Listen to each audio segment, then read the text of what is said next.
আমেরিকাতে 21 বছর না হলে কোনো বাচ্চা তারা মদ বিড়ি সিগারেট গাঁজা নিতে পারবে না।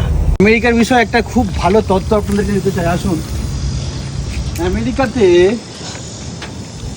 কোনো ছেলে কিংবা কোনো মেয়ে, কোনো বাচ্চা যদি 21 বছর না হয়, 21 বছর না হলে তারা কিন্তু মদ বিড়ি সিগারেট গাঁজা এসব কিনতে পারবে না।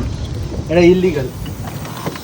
কোনো দোকানদার কোনো বাচ্চাকে কিন্তু মদ বিড়ি সিগারেট গাঁজা দিতে পারবে না।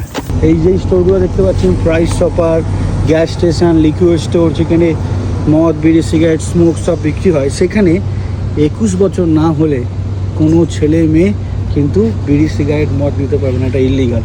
কোনো দোকানদারও দিতে পারবে না। কিন্তু দোকানদারকে আগে আইডিটা চেক করতে হবে, আগে ভালো করে আইডিটা চেক করতে হবে। চেক করে যদি দেখে না 21 বছরের উপরে আছে, তারপরে সে তাকে সেল করতে পারবে।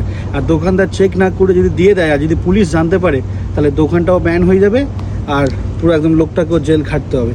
আর এইখানে এই আইনটা খুবই ক্রিটিক্যাল। যাদের 21 বছর না হবে তারা কোনো মদ বিড়ি সিগারেট গাঁজা কিনতে পারবে না। এবং যেসব আমরা মুভিতে দেখি যে ইয়াং ছেলেমেয়েরা পার্টি করছে, এই করছে, এগুলো কিন্তু ইললিগাল। পুলিশ জানলেই তাদেরকে ধরে নিয়ে চলে যাবে এবং তাদের পেরেন্টসকে ধরে নিয়ে চলে যাবে এবং যেই দোকানদার দিয়েছে তাদেরকেও ধরে নেবে।